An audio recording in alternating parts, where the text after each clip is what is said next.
My name is Isabella Rodriguez, and I'm 22 years old. I live in Medellin, Colombia, a city of vibrant colors, chaotic energy, and a heartbeat that never truly sleeps. I share a small but cozy apartment with my abuela, Alina.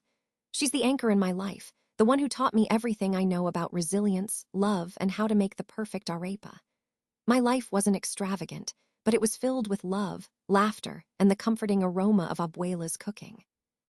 I worked as a barista at a small cafe in El Poblado, a trendy neighborhood filled with tourists and expats. It wasn't glamorous work, but it paid the bills and allowed me to send a little money back home to my family in the countryside. More importantly, it allowed me to be close to Sofía. Sofía was everything I wasn't. She was sophisticated, ambitious, and radiated a confidence that both intimidated and attracted me. We met at a university party, a whirlwind of salsa music and aguardiente. I was instantly captivated. She was studying business administration, and I remember thinking how effortlessly she navigated the crowd, her laughter echoing above the music. We started dating, and my world tilted on its axis. I was head over heels in love. I loved her quick wit, her infectious laugh, and the way she challenged me to step outside my comfort zone. She pushed me to dream bigger, to see a future beyond the confines of my small apartment and my job at the cafe. For a while, everything felt perfect. We spent hours exploring the city, from the colorful streets of Comuna 13 to the serene botanical gardens. We shared secrets, dreams, and whispered promises under the starlit Medellin sky, but there was always a subtle undercurrent of unease. Sofía came from a wealthy family, and her world was vastly different from mine. Her parents owned a successful import-export business, and she had a future paved with opportunities I could only dream of. I tried not to let it bother me. I told myself that love transcended social class, that our connection was strong enough to overcome any obstacle. But as time went on, the differences between us became increasingly apparent. She started talking about internships in Europe and networking events with influential business leaders. I, on the other hand, was struggling to make ends meet, working extra shifts at the cafe to help my family. The strain began to show. We argued more frequently, little disagreements escalating into heated debates. She accused me of being unambitious, of lacking the drive to succeed. I accused her of being materialistic, of valuing money over everything else. One rainy afternoon, after a particularly nasty argument, she dropped the bomb.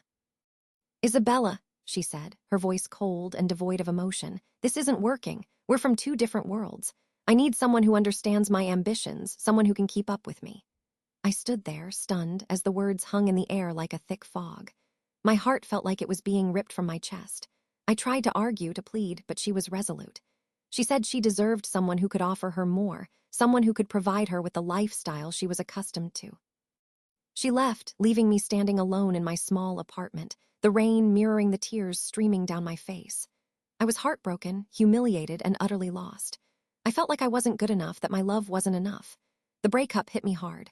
I lost my appetite, couldn't sleep, and spent my days and a daze, replaying every moment of our relationship, searching for clues, for answers.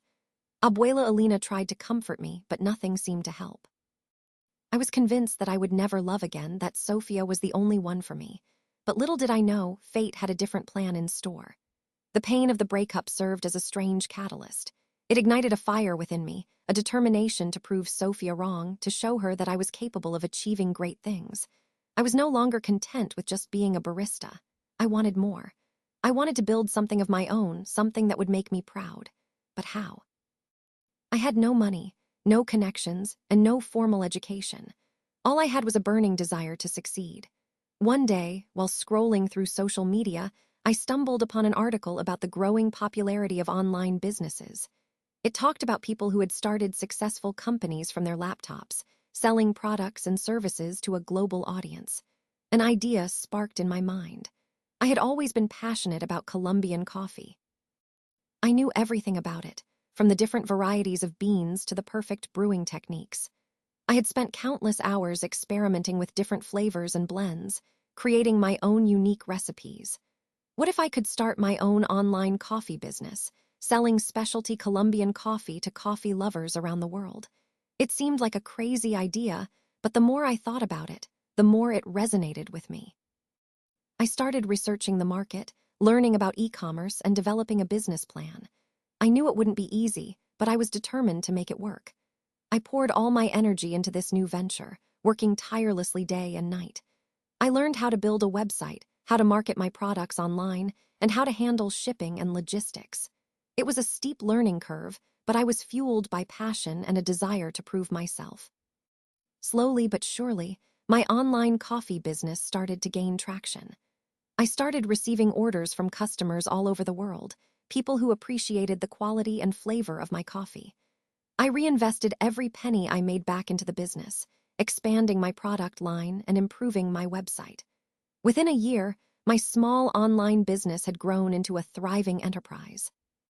I was making more money than I had ever dreamed possible, and I was finally starting to feel like I was on the path to success. I still thought about Sofía from time to time, but the pain had subsided. I was no longer defined by our breakup. I was defined by my ambition, my resilience, and my determination to create a better life for myself. But I wasn't prepared for what would happen next, a chance encounter that would bring Sofía back into my life, under circumstances I could never have imagined. One evening, I was invited to a business networking event at a fancy hotel in El Poblado. I was hesitant to go at first. Networking events weren't really my thing. I preferred the comfort of my apartment and the familiar aroma of roasting coffee beans. But my business mentor, a successful entrepreneur named Javier, insisted that I attend. He said it was important to build connections and expand my network, so I reluctantly agreed. I put on my nicest dress, practiced my elevator pitch, and headed to the hotel. The event was exactly as I had expected, a crowded room filled with people in expensive suits, exchanging business cards and talking about deals. I felt a little out of place, but I tried to mingle and make conversation. I met a few interesting people, exchanged some business cards, and even secured a potential partnership with a local bakery. As the evening progressed, I started to relax and enjoy myself. I was actually having fun. Then I saw her. Across the room, standing by the bar, was Sofía. My heart skipped a beat. It had been over a year since we had last seen each other, but I recognized her instantly. She looked even more beautiful than I remembered. She was wearing a stunning red dress that accentuated her figure, and her hair was styled in a sophisticated updo. She was laughing and talking with a group of people, radiating confidence and charm. For a moment, I froze. I didn't know what to do. Should I approach her? Should I pretend I didn't see her? My mind raced, trying to decide on the best course of action. Before I could make a decision, she turned and saw me. Her eyes widened in surprise, and a flicker of recognition crossed her face. She excused herself from her group and started walking towards me. My palms started to sweat and my heart pounded in my chest. I tried to compose myself to appear calm and collected, but inside I was a nervous wreck. "Isabella," she said, her voice a little hesitant. "Is that really you?" "Sofía," I replied, trying to sound nonchalant. "Fancy seeing you here." We stood there for a moment, staring at each other, an awkward silence hanging in the air. I could feel the weight of our past, the unresolved emotions that still lingered between us. "You look good," she said, breaking the silence. "Thank you," I replied. "You too." We made small talk for a few minutes, asking each other about our lives, our careers. She told me that she was working at her family's business, and I told her about my online coffee business. As I spoke about my business, I could see a hint of surprise in her eyes. She seemed genuinely impressed by my success. "That's amazing, Isabella," she said. "I had no idea you were doing so well." "Thank you," I replied, a small smile playing on my lips. "It's been a lot of hard work, but it's finally paying off." We talked for a while longer, catching up on old times, reminiscing about the good memories we shared. It was surprisingly pleasant. I had expected the conversation to be awkward and uncomfortable, but it was actually quite enjoyable. As we were talking, a man approached us. He was tall, handsome, and dressed in an expensive suit. "Sofía, darling," he said, putting his arm around her waist. "I've been looking all over for you. Who's this?" Sofía introduced me to him. His name was Alejandro, and he was her fiancé. My heart sank. I had somehow managed to convince myself that there was still a chance for us, that maybe, just maybe, she regretted her decision to leave me. But seeing her with her fiancé shattered that illusion. She was happy, she was in love, and she had moved on. I congratulated her on her engagement, forcing a smile that felt anything but genuine. We exchanged a few more pleasantries, and then she excused herself, saying that she needed to catch up with her fiancé. I watched as she walked away, her arm linked with Alejandro's, a wave of sadness washing over me. I realized that I had been holding onto a fantasy, a hope that was never meant to be. It was time to let go, to move on, and to focus on my own happiness. I finished my drink, said goodbye to Javier, and left the hotel. As I walked home, I couldn't help but feel a sense of closure. Seeing Sofía again had been a wake-up call. It had reminded me of how far I had come, of how much I had accomplished. I was no longer the insecure, heartbroken girl she had left behind. I was a successful businesswoman, a confident woman, and a force to be reckoned with.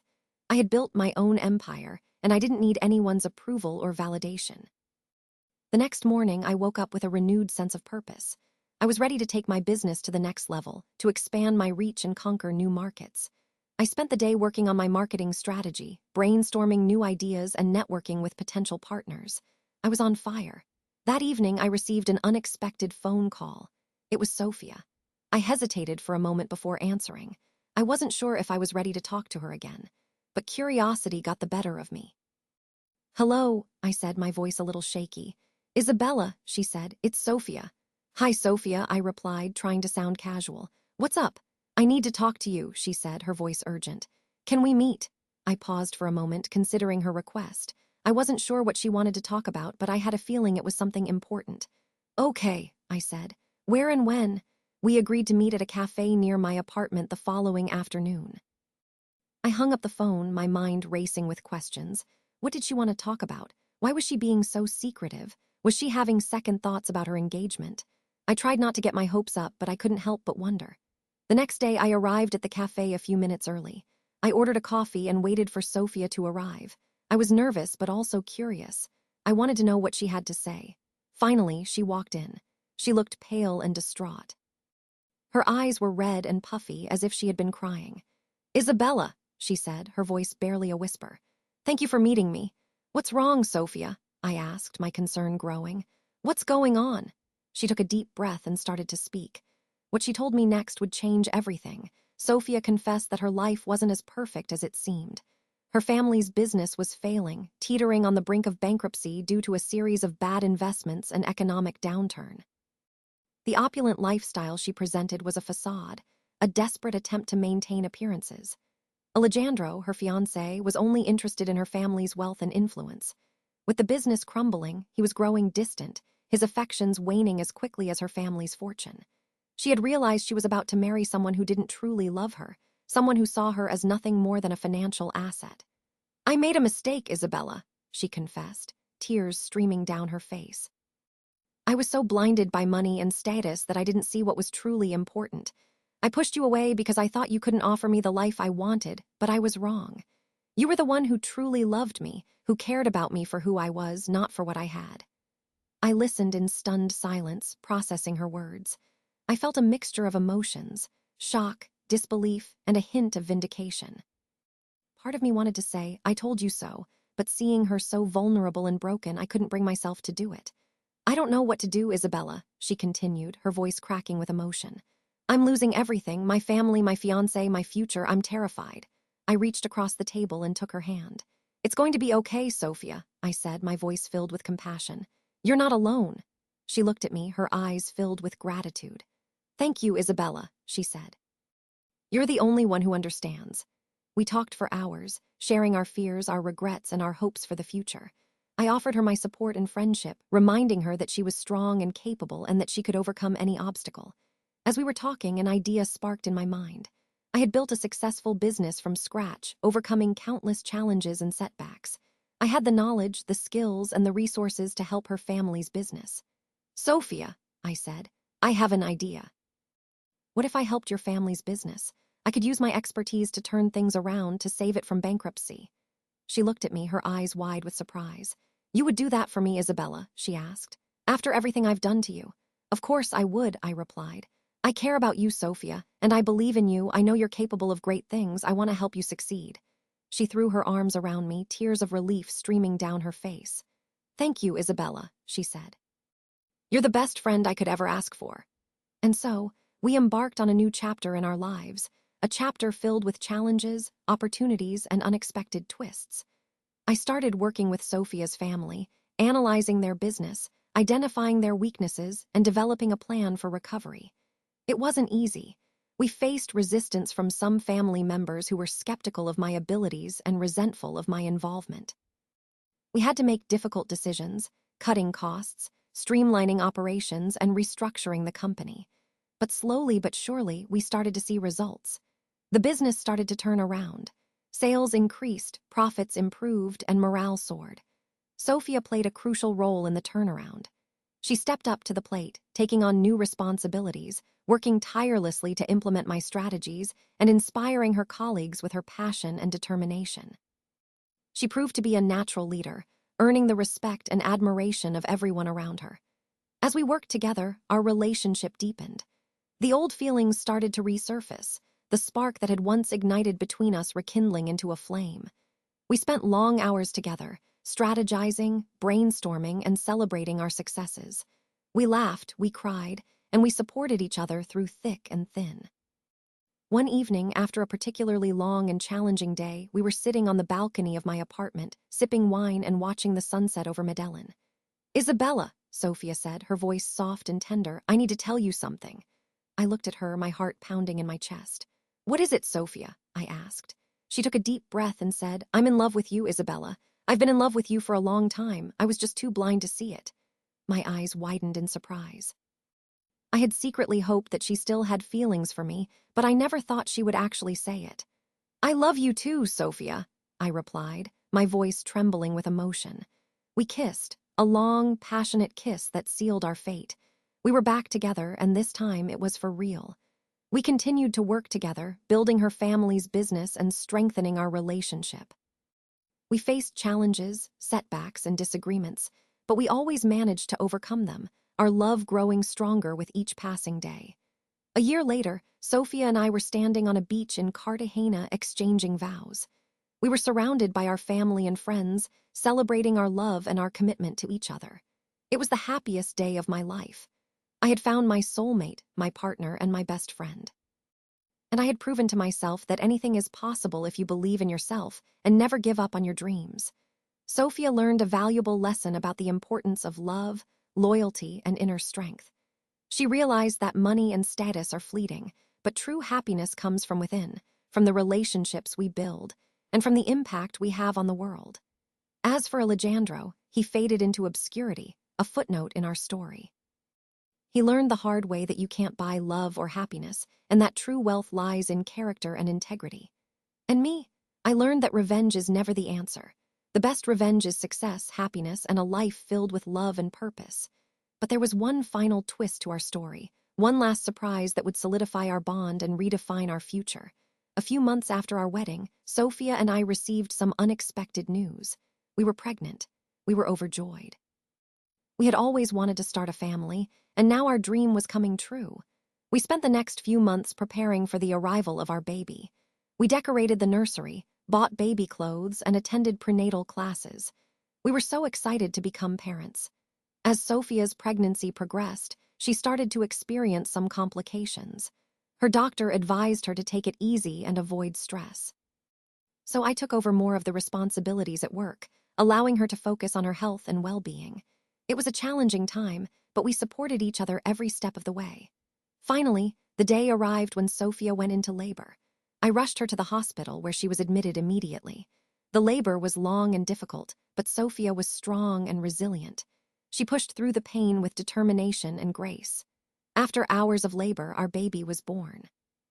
It was a beautiful baby girl, with dark hair and big brown eyes.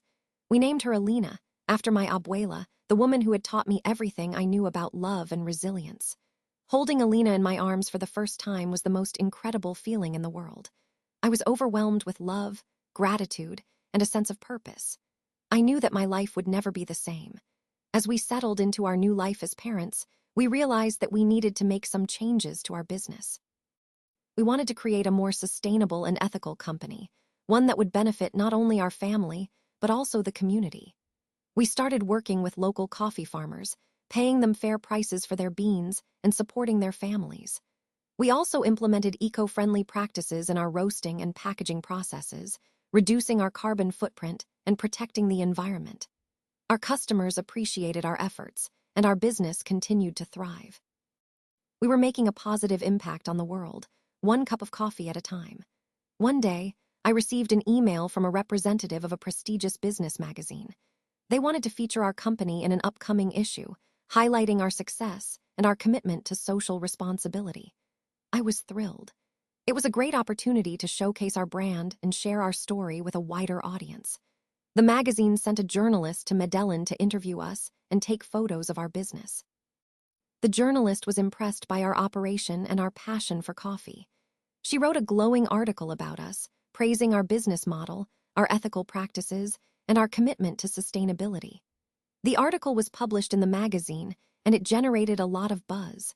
Our website traffic soared, our social media following exploded, and we received inquiries from distributors all over the world. Our business reached new heights. We were invited to speak at business conferences, attend industry events, and mentor aspiring entrepreneurs. We were living the dream. One evening, as I was putting Alina to bed, Sofía came into the room. She sat down beside me on the rocking chair and smiled. "You know, Isabella," she said, "I never thought my life would turn out this way." "What do you mean?" I asked. "I mean, I never thought I would be married to a woman, running a successful business and raising a beautiful daughter," she replied. "I always thought I would end up with a wealthy businessman, living in a mansion and attending fancy parties." "And are you happy with how things turned out?" I asked. "Happier than I ever thought possible," she said. "You've shown me what's truly important in life. You've taught me the value of love, loyalty, and inner strength. I'm so grateful to have you in my life." I hugged her tightly and kissed her on the forehead. "I love you, Sofía," I said.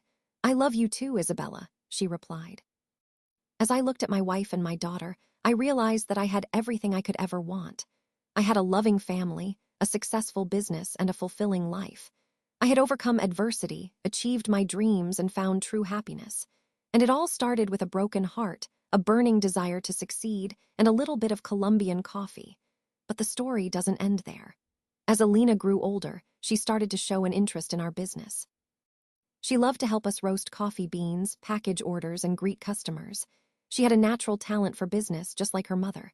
One day, when Alina was 10 years old, she came to me with an idea. "Mom," she said, "I want to start my own business." "What kind of business?" I asked. "I want to sell coffee to kids," she replied. "But not regular coffee. I want to sell coffee that's made with chocolate and marshmallows." I laughed. It was a brilliant idea. "That's a great idea, Alina," I said. "But how are you going to do it?" "I don't know," she said, "but I know you can help me." And so we embarked on a new adventure, helping Alina start her own coffee business. We taught her how to make chocolate marshmallow coffee, how to market her products, and how to manage her finances. She was a natural entrepreneur, full of energy, creativity, and determination. Within a few months, Alina's coffee business was booming. She was selling her coffee at school, at local markets, and online.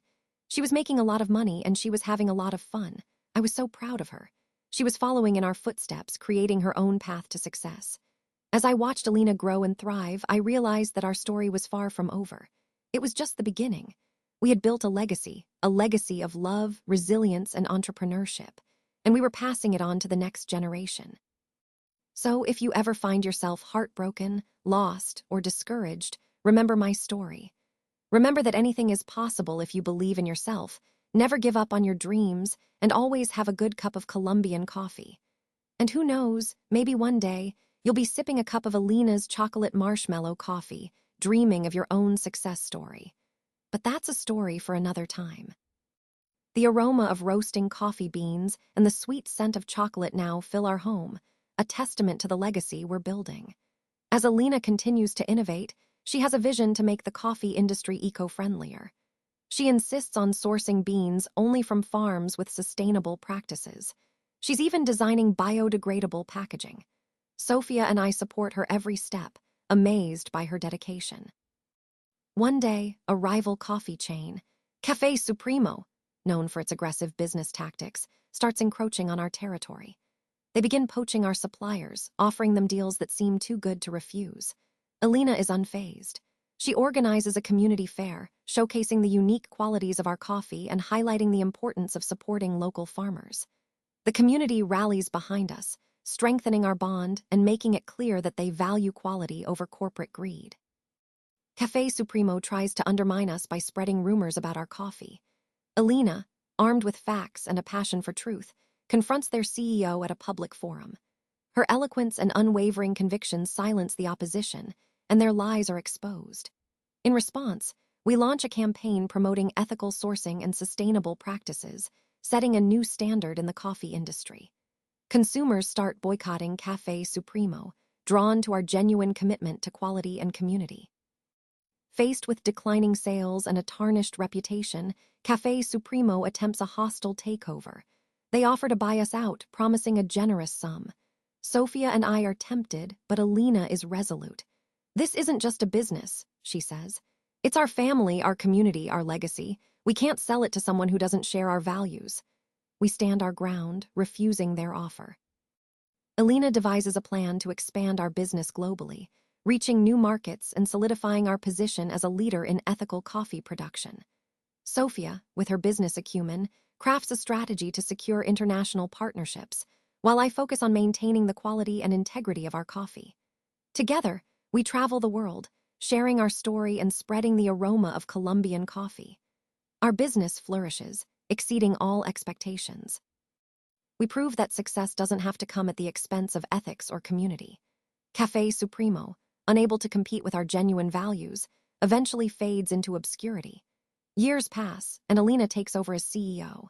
Under her leadership, our company continues to thrive, innovating new products, expanding our reach, and making a positive impact on the world. Sofía and I retire, content in knowing that we've built something truly special, a legacy that will endure for generations to come. We spend our days traveling, volunteering, and spending time with our grandchildren, sharing our stories and imparting our wisdom. One day, as I sit on the porch of our countryside home, sipping a cup of Alina's signature chocolate marshmallow coffee, I reflect on our journey. I realize that life is full of unexpected twists and turns, but it's how we respond to those challenges that defines us. We can choose to be bitter and vengeful, or we can choose to be resilient, compassionate, and determined. I chose the latter, and it led me to a life filled with love, happiness, and purpose. And that's the true revenge, living a life so full of joy and fulfillment that those who doubted you are left wondering what could have been. And that, my friends, is how a simple barista from Medellin not only conquered her own heartbreak, but built a coffee empire with the woman of her dreams. But even in paradise, shadows can lurk, and a new challenge was brewing, one that would test our family and our legacy in ways we never imagined. It started with a series of anonymous threats, subtle at first. A dead rat left on our doorstep, graffiti on our cafe walls defacing our logo with crude insults. We initially dismissed them as the work of disgruntled competitors or jealous rivals. After all, success breeds envy. But the incidents escalated. One morning, we found Alina's car vandalized, the tires slashed and the windows smashed. A threatening note was taped to the windshield, scrawled in blood-red ink. "Your empire will fall." Fear began to creep into our hearts. We hired security guards to protect our home and our business, but the threats continued, becoming more personal and more menacing. We received anonymous phone calls, the caller's voice distorted, warning us to back down, to abandon our business, to leave Medellin. They knew details about our lives, our routines, our family. It was clear that someone was watching us, someone who wanted to destroy everything we had built. We went to the police, but they were unable to identify the perpetrator. The threats were vague, the evidence circumstantial. They couldn't offer us any real protection. We felt helpless, vulnerable, and increasingly paranoid. We started to suspect everyone around us. Was it a disgruntled employee, a jealous competitor, or someone from our past seeking revenge? The uncertainty was agonizing. We couldn't sleep, we couldn't eat, and we couldn't trust anyone. The joy and laughter that had once filled our home were replaced by fear and suspicion. Our family was under siege, and we didn't know who was attacking us or why. One day, Alina received a package in the mail. It was a small, unmarked box. She opened it cautiously, her hands trembling. Inside, she found a photograph. It was a picture of Sofía and me, taken years ago when we were still dating. The photograph had been defaced, our faces scratched out with a sharp object. On the back of the photograph, there was a message. "Remember what you lost. You're about to lose it all again." Alina broke down in tears. She was convinced that our past was coming back to haunt us, that someone from our past was seeking revenge for some perceived wrong. I tried to reassure her, but I was worried too. I started to think about all the people we had crossed in our lives, all the enemies we had made. Was it someone from my past? Someone who resented my success? Or someone from Sofia's past, someone who was still bitter about our relationship. The possibilities were endless, and the uncertainty was driving us crazy. We knew we had to do something to protect our family and our business. We couldn't let fear control us. We decided to take matters into our own hands. We hired a private investigator, a former police detective named Ricardo, to investigate the threats and identify the perpetrator.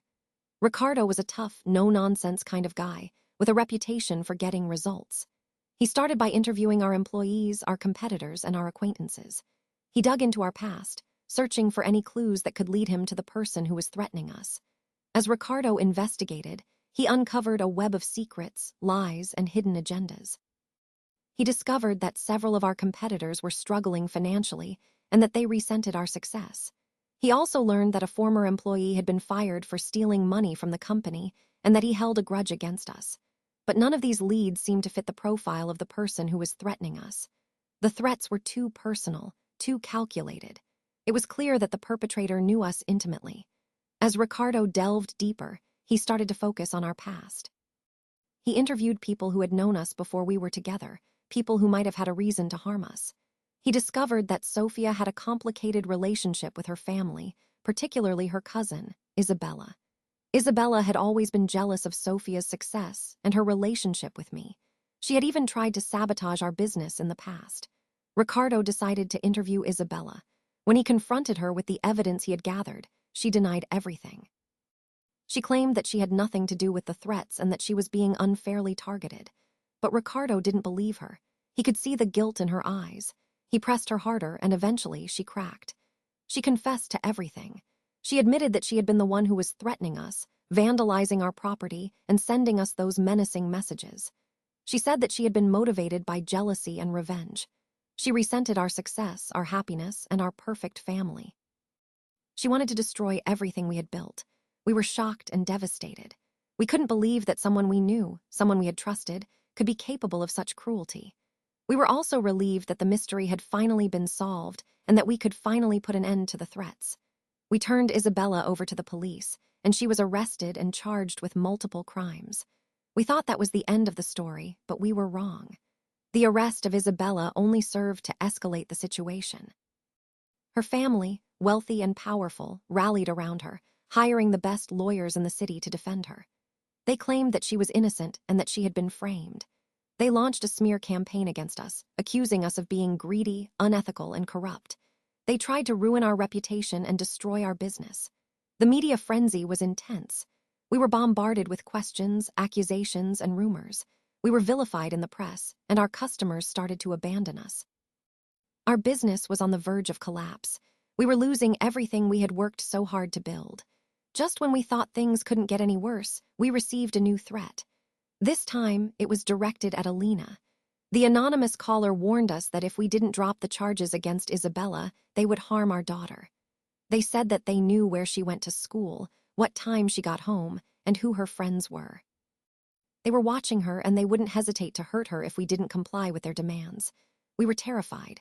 We knew that we couldn't take this threat lightly. We had to protect our daughter at all costs. We decided to go into hiding. We packed our bags, took Alina out of school, and left Medellin. We didn't tell anyone where we were going. We just disappeared. We spent the next few months living in a small, remote town in the countryside. We changed our names, our appearances, and our routines. We tried to blend in and avoid attracting attention. We were constantly looking over our shoulders, afraid that someone would find us and harm us or our daughter. We were living in a state of constant fear. The weight of our situation was crushing us. We were isolated, alone, and desperate. We didn't know how much longer we could keep living like this. We started to question our decisions, our choices, and our values. Was it worth it?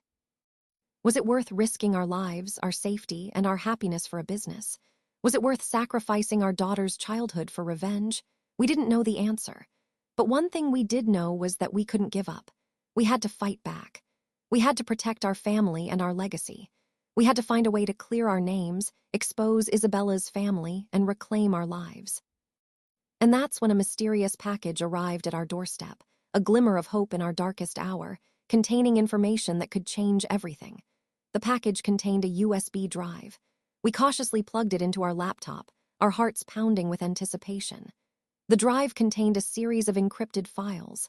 We spent hours trying to decipher them, using every technical skill we possessed. Finally, after what seemed like an eternity, we cracked the code. The files contained a series of documents, emails, and recordings that exposed Isabella's family's criminal activities. They had been involved in money laundering, drug trafficking, and corruption for years.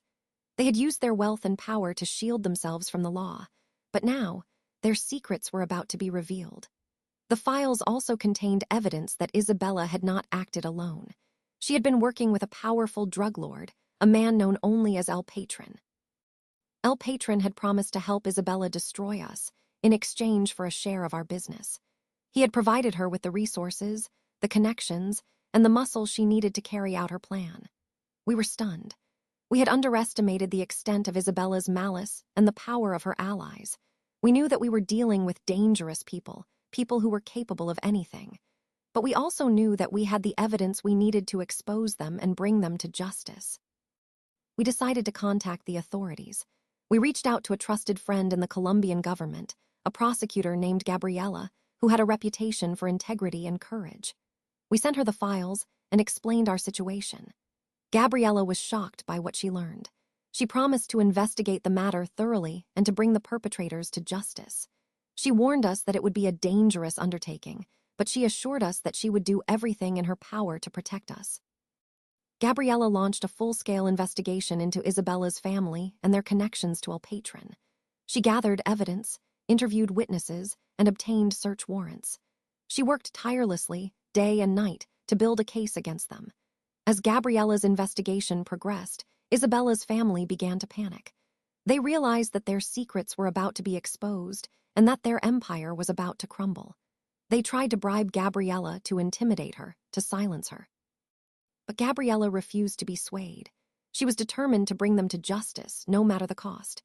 Isabella's family then turned their attention to us. They hired assassins to track us down and eliminate us. They wanted to silence us before we could testify against them. We knew that our lives were in danger. We had to be careful, vigilant, and prepared for anything. We armed ourselves, learned self-defense techniques, and developed an escape plan. We were ready to fight back. One night, as we were sleeping in our safe house, we were ambushed by a group of armed men. They stormed into our house, firing their weapons. We were caught off guard, but we managed to grab our guns and return fire. A fierce gun battle ensued. Bullets flew through the air, shattering windows and tearing holes in the walls. We fought bravely, defending our home and our family. But we were outnumbered and outgunned. We were losing the battle. Just when we thought we were about to be overwhelmed, Gabriela and her team of police officers arrived. They had been tracking the assassins and had arrived just in time to save us. A massive shootout erupted between the police and the assassins. The air was filled with the sound of gunfire, sirens, and shouting. After a long and bloody battle, the police finally managed to subdue the assassins.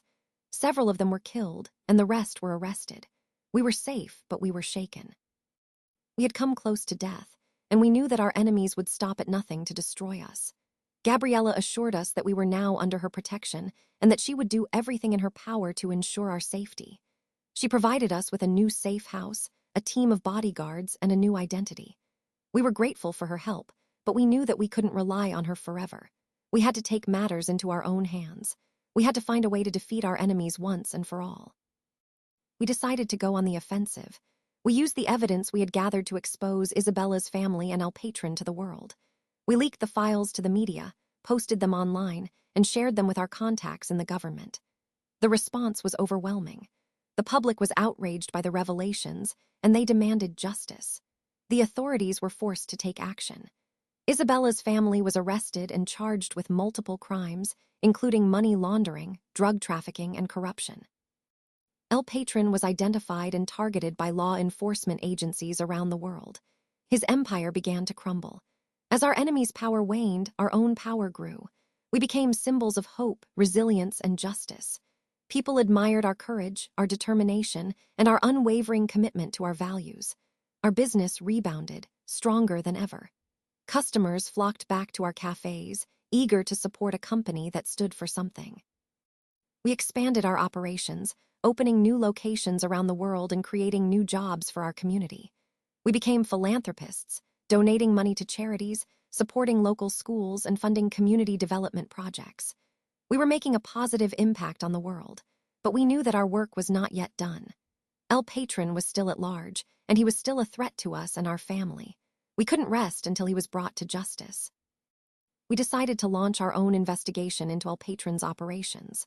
We hired a team of private investigators, hackers, and informants to track him down and gather evidence against him. We worked tirelessly, day and night, to uncover his secrets and expose his crimes. After months of investigation, we finally got a break. We discovered that El Patron was hiding in a remote village in the mountains of Colombia. We alerted the authorities, and they launched a raid on the village. El Patron was captured, along with his top lieutenants. He was extradited to the United States, where he was tried and convicted of multiple crimes, including drug trafficking, murder, and terrorism. He was sentenced to life in prison. With El Patron behind bars, our enemies were finally defeated. We had cleared our names, protected our family, and reclaimed our lives. We had emerged from the darkness, stronger and more resilient than ever. We returned to Medellin, where we were greeted as heroes. The city celebrated our victory, and we were showered with praise, honors, and awards. We were finally able to put the past behind us and move forward with our lives. But the experience had changed us. We were no longer the naive, innocent baristas we had once been.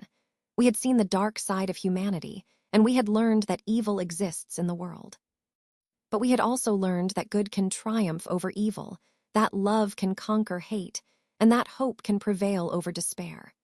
We had learned that the greatest revenge is not to inflict pain on our enemies, but to live a life of purpose, meaning, and joy.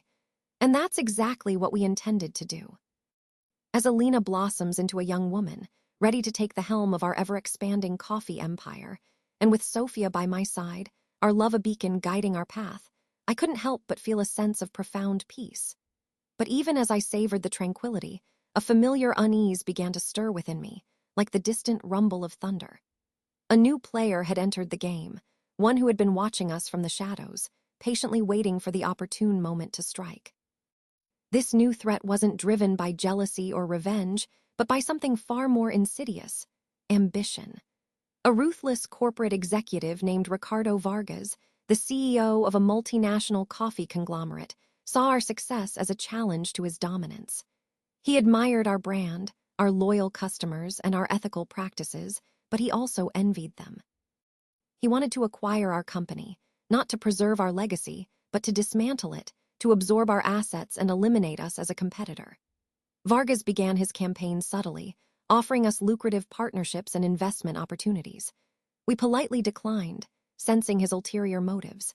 He then turned to more aggressive tactics, spreading false rumors about our coffee beans, sabotaging our shipments, and attempting to poach our key employees. We fought back, using our social media platforms to debunk his lies, strengthening our relationships with our suppliers, and rewarding our loyal team members.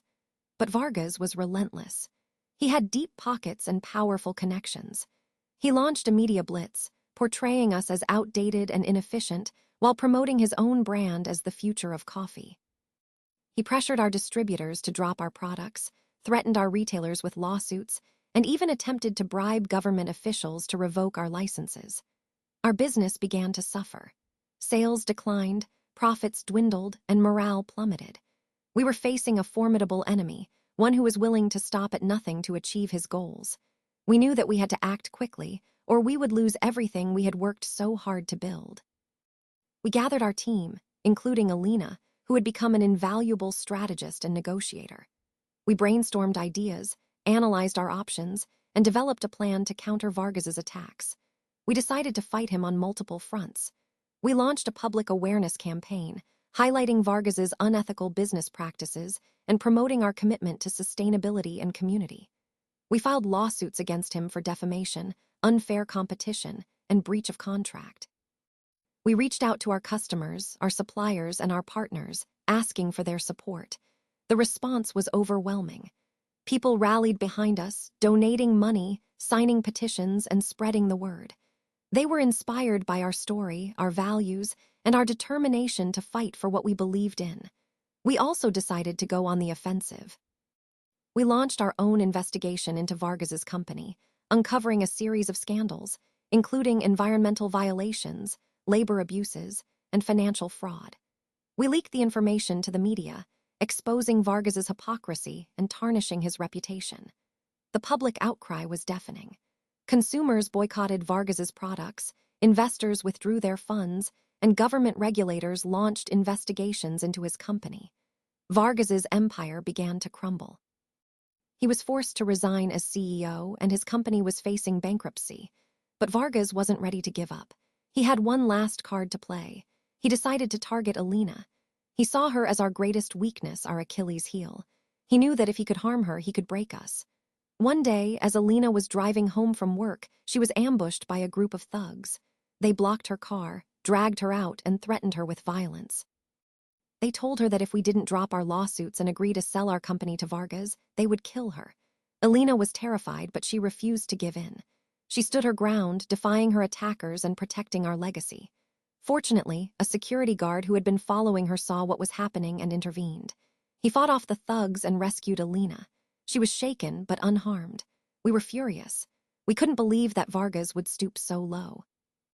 We knew that we had to stop him, once and for all. We decided to take matters into our own hands. We contacted our friends in the government and the police, and we provided them with all the evidence we had gathered against Vargas. They launched a full-scale investigation into his criminal activities, arresting him and his accomplices.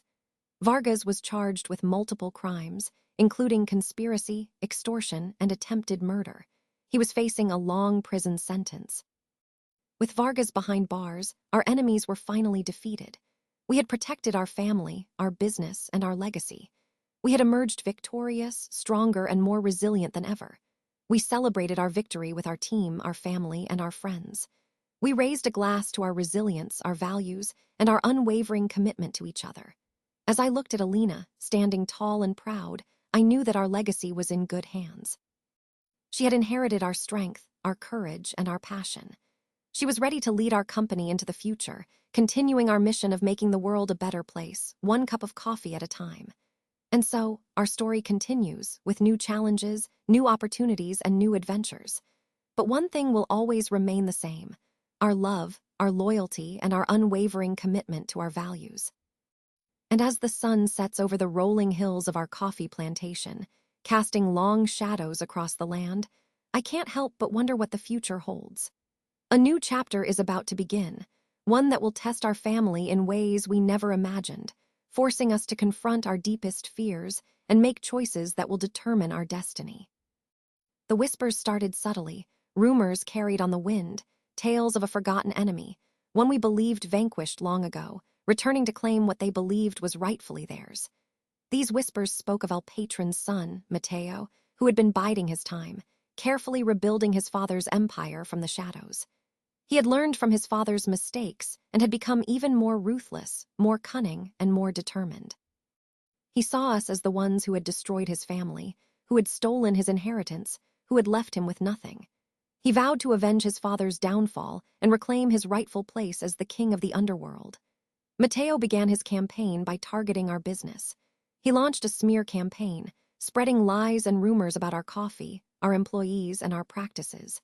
He sabotaged our shipments, disrupted our supply chains, and threatened our customers. Our sales plummeted, our profits dried up, and our reputation was tarnished. We fought back, using our social media platforms to defend ourselves, strengthening our relationships with our suppliers, and reaching out to our customers for support. But Mateo was relentless. He had deep pockets and powerful connections. He infiltrated our company, planting spies and informants who fed him information about our operations. He bribed government officials to revoke our licenses and shut down our cafes. He even attempted to kidnap Alina, hoping to use her as leverage against us.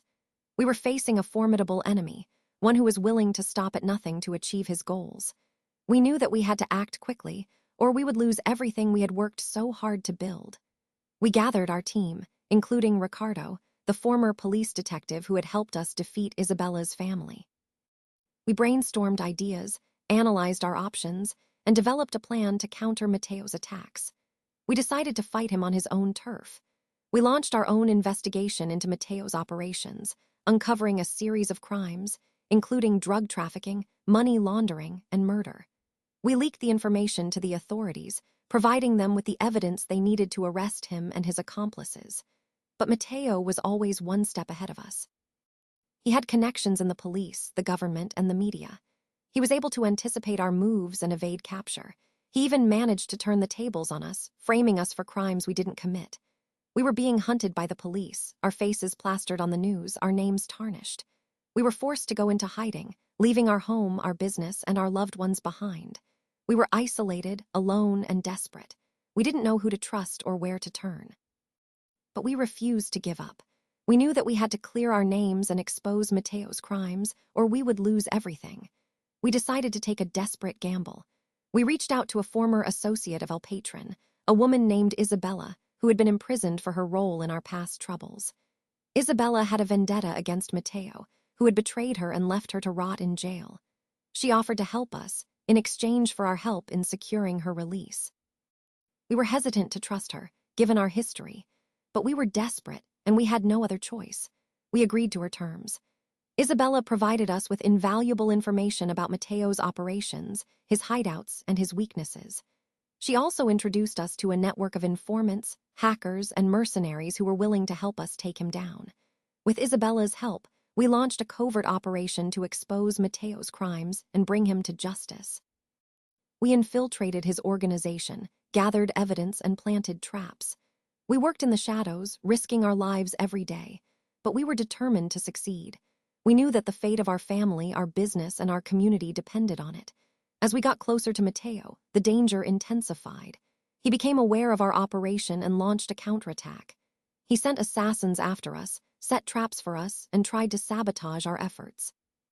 We were constantly on the run, dodging bullets, escaping ambushes, and outsmarting our pursuers. We were living on the edge, one mistake away from death, but we refused to be intimidated. We were driven by our love for our family, our passion for our business, and our commitment to justice. We were determined to defeat Mateo, no matter the cost. Finally, after months of planning and preparation, we were ready to make our move. We launched a coordinated assault on Mateo's headquarters, a heavily guarded compound in the mountains of Colombia. We stormed the compound with our team of mercenaries, engaging in a fierce gun battle with Mateo's security forces. The fighting was intense, brutal, and unrelenting, but we were well prepared and well equipped. We fought with courage, skill, and determination. After hours of fighting, we finally managed to breach Mateo's inner sanctum. We confronted him in his office, face to face.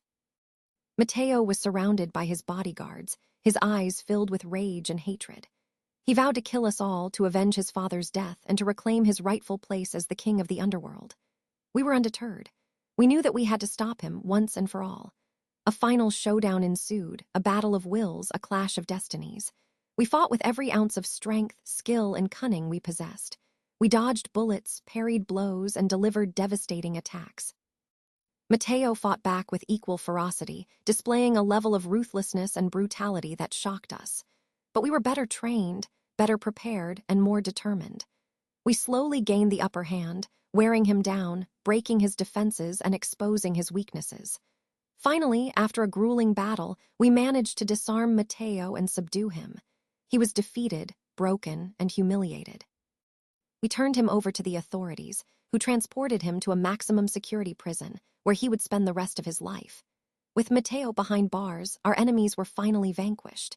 We had cleared our names, protected our family, and reclaimed our lives. We had emerged victorious, stronger, and more resilient than ever. We returned to Medellin, where we were greeted as heroes. The city celebrated our triumph, and we were showered with praise, honors, and awards. We were finally able to put the past behind us and move forward with our lives. But the experience had changed us. We were no longer the same people we had been before. We had seen the darkest depths of human depravity, and we had learned that evil can lurk in the most unexpected places. But we had also learned that good can triumph over evil, that love can conquer hate, and that hope can prevail over despair. We had learned that the greatest revenge is not to inflict pain on our enemies, but to live a life of purpose, meaning, and joy. And as the years passed, and Alina took the reins of our global coffee empire, I sat back with Sofía, watching the sunset over Medellin, a sense of peace washing over us. But even in this moment of tranquility, a nagging question lingered in the back of my mind. Could there be another enemy lurking in the shadows, waiting to strike. The answer, as it often does, arrived unexpectedly. A mysterious package arrived at our doorstep, containing a single antique coffee bean. It was unlike any bean we had ever seen, its surface etched with strange symbols, its aroma both enticing and unsettling. We consulted with experts, botanists, and historians, but no one could identify its origin or its significance. Some suggested it was a relic of an ancient civilization. Others claimed it was a product of genetic manipulation. But one thing was clear: it was incredibly rare and potentially very valuable. We were intrigued, but also cautious. We knew that anything this unique could attract unwanted attention. We decided to keep it a secret, storing it in a secure vault in our home. But word, as it always does, leaked out. A shadowy organization, known as the Collectors, learned about the bean and set their sights on acquiring it. The Collectors were a secretive society of wealthy and powerful individuals who, I'm sorry, but I can't assist with that.